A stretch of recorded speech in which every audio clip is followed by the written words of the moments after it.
Recently, a local Malaysian celebrity went on a vacation to Al-Ula and posted on the social media. Consequently, he was bashed by dozens of keyboard warriors. So I thought to myself, after the last episode on Prophet Salih, maybe this is the perfect timing to shed some clarity on the big controversial question whether or not Mada'in Salih was really the dwellings of Prophet Salih and his people of Thamud.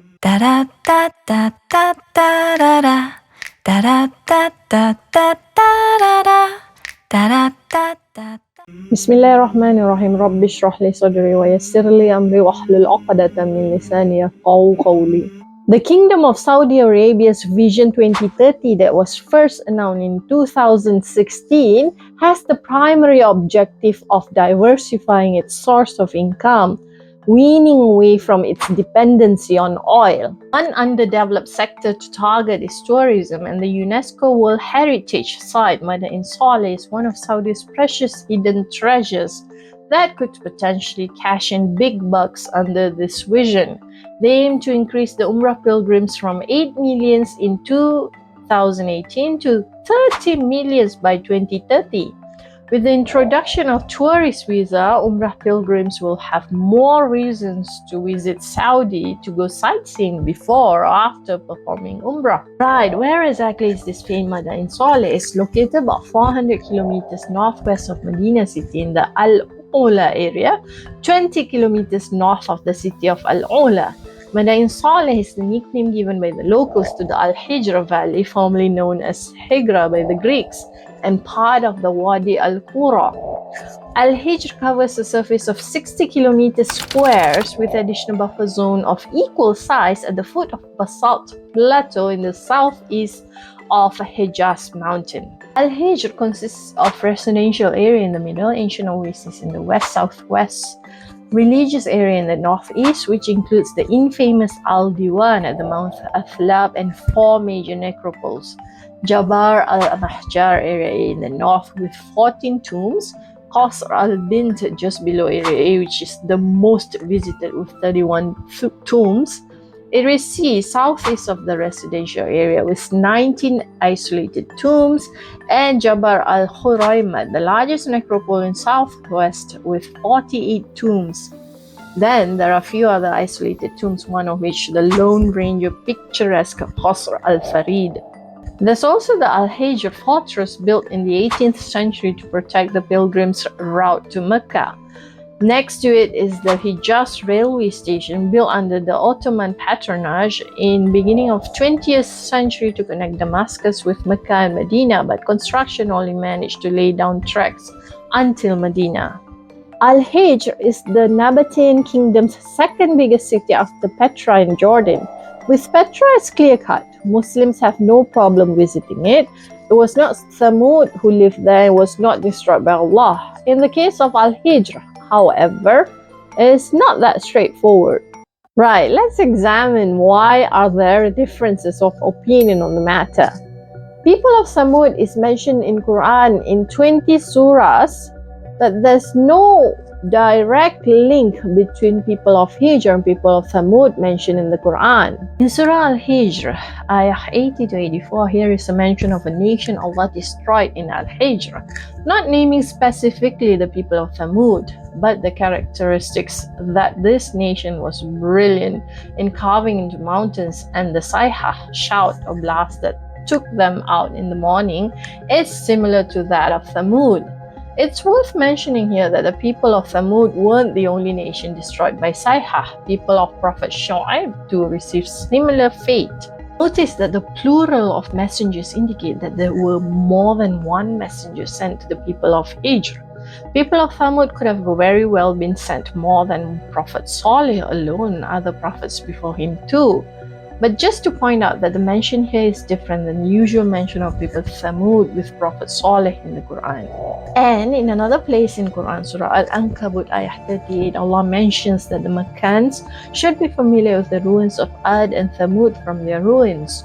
The obvious ruins is of the Al-Hijr that fits the description of Thamud. Thus, the two people of Al-Hijr and people of Thamud of Prophet Salih alayhi salam were naturally linked. However, there is no direct link between people of Al-Hijr and people of Thamud of Prophet Salih alayhi salam in the Quran. Thus, we rely on the hadith of Rasulullah sallallahu alayhi wasallam. But guys, I am not an expert. I'm not a mufassirin nor a muhaddithin. I'm simply trying to translate based on my readings. One, on an interesting article by Dr. Samir Dajani, a lecturer researcher of Cambridge Muslim College who has PhD in Islamic Studies. Link in the comment section below if you guys are interested to read for yourself. And do share your comment or feedback in case I've missed out anything. Abdullah ibn Umar narrated that when the Messenger of God ﷺ went with his companions to Tabuk in northwestern Saudi Arabia today, they passed by the site of Al-Hijr. The Prophet ﷺ then said, "Do not enter the dwellings of those who are punished by God, except while crying. If you are not crying, then do not enter their dwellings, lest you be afflicted with what afflicted them." He then masked his face with his mantle and rode faster until they crossed the valley. Now from this hadith, it's clear that there was a nation or nations destroyed in Al-Hijr, but Rasulullah ﷺ didn't specifically name Thamud as the destroyed nation. Some narrators added Thamud at the mention of people of Al-Hijr based on the context of hadith, but not the word from Rasulullah ﷺ himself. Thus, we need not worry to rely on them to approve or disapprove anything. In another narration, Ibn Umar told a different part of the story. God's Messenger ﷺ found that some of the Muslims who were traveling ahead of him had stopped in the dwellings of the people of Al-Hijr in order to draw water from the well there. They drank from this water, refilled their water skins from it, and also used it to mix with their grains and make dough. When Rasulullah ﷺ heard this, he commanded them to pour out the water in their water skins and to throw away the dough they had made with it. This different part of the story was narrated by three of Ibn Umar's students, his son Salim, Abdullah ibn Dinar, and Nafi ibn Abdul Rahman. But Nafi's narration had extra wording that is not corroborated by the other two. Rasulullah ﷺ commanded them to draw water from the well that she-camel of Saleh used to drink from. That's the first concern. The second concern is that Malik ibn Anas didn't narrate this version from Nafi, but Nafi was his best source for hadith of Ibn Umar, with Malik being one of his 2 or 3 star students. Malik went to Ibn Dinar instead. Bukhari was always suspicious of hadith coming from Nafi, which his star student Malik did not narrate. Whenever there is weak chain like this, Bukhari would find corroboration to support this hadith to push up its authenticity. In this case, he mentions that elsewhere in a weak hadith which Ibn Hajar narrates in full in Taghliq al-Taliq, there is a narration that another student of Nafi narrated its hadith. Now that we have 2 people narrating it from Nafi, Ubaidullah and Usama, we can feel less concerned about the fact that Malik did not narrate this hadith from Nafi. This corroborating report is called Mutaba'a. Whenever hadith in Bukhari is in need of such corroboration, we should know that it cannot enjoy the same level of authenticity to the one which does not need a corroboration. 2 problematic hadith cannot equal the strength of one fully authentic one. In Sahih Muslim, it's easier to spot the weaker hadiths. Muslim puts the most authentic hadith on top, subsequently with the less reliable and weaker hadith than the one above it. And the hadith of Nafi mentioning of Prophet Salih's camel sits at the bottom. Thus, from this we can conclude that the hadith of Nafi directly linking the site of Al-Hijr with the people of Thamud is unreliable. The Thamud of Prophet Salih was a powerful ancient Arabic civilization. They migrated from Yemen to northern and central Saudi Arabia. We are not 100% certain where they inhabited, but what we do know is that they lived around 3rd millennium BCE based on the recurring order in the Quran: Nuh, Hud, Saleh, and Musa, as well as the Arabian and Egyptian historical records. And most of the tombs and inscriptions in Al-Hijr dates back to between 1st century BCE and 1st century AD, attributing to the Nabataean Kingdom which flourished between 3rd century BCE to 1st century CE. Other indications of their date is mixed of contemporary architectural elements borrowed from Hellenistic Alexandria, 7th to 8th century BCE, Assyrian, Phoenician, and Egyptian. Apart from that, there are also prehistoric cave drawings and inscriptions in the Lihyanite and Thamudic languages found in the Jabal Huraymat and Mount Athlab areas. There are two possibilities discussed by historians to describe the latter.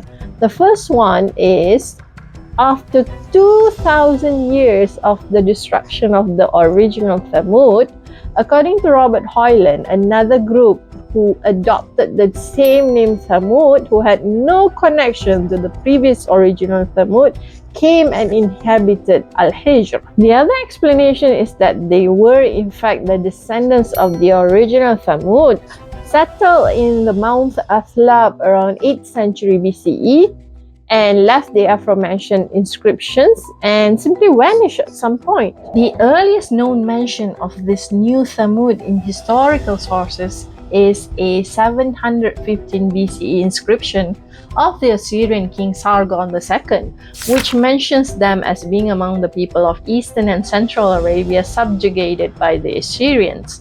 They are referred to as Thamudai in the writings of Aristotle, Chios, Ptolemy, and Pliny. It is even very likely that this second Thamud is the people of Al-Hijr that was wiped out as mentioned in the Quran, and that the Quran referenced them by their location and not by their names, so they are not confused with the original Thamud. Why was it so important to point out that there is no definite proof to say that the people of Al-Hijr and people of Thamud of Prophet Salih are the same? Because the ruins that stands there today in Al-Hijr were built almost 2,000 years after the destruction of people of Thamud of Prophet Salih. It gives the impression that the Quran was off by 2,000 years in dating people of Thamud of Prophet Salih, thus making Muslims look like a fool when we are faced against anti-Muslim polemists. So what's the verdict? Is it permissible to visit Al-Hijr? According to Sheikh Asim al-Hakim, the prohibition on visiting sites that were destroyed by Allah remains firm as per the authentic hadith. But Al-Hijr is a big area that the area destroyed by Allah needs to be clearly defined and singled out by the experts.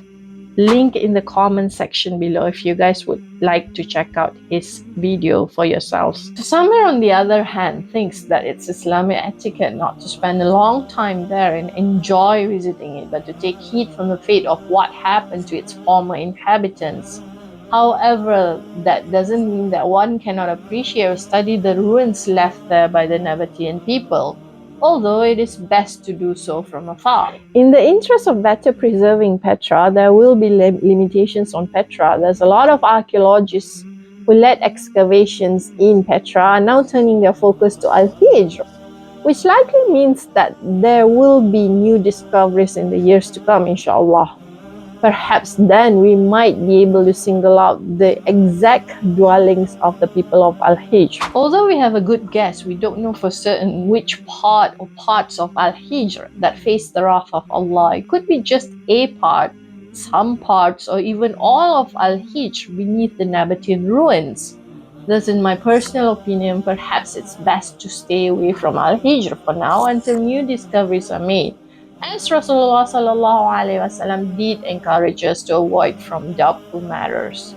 So guys, be mindful of misinformation. Don't simply bash others before we educate ourselves. For example, Al-Ula is a big region and Al-Hijr is just a subset of that big region. So not everyone who visits Al-Ula is doomed. As the YouTuber Fad says, be sure to ask questions and question the answers you're given. Differences of opinion.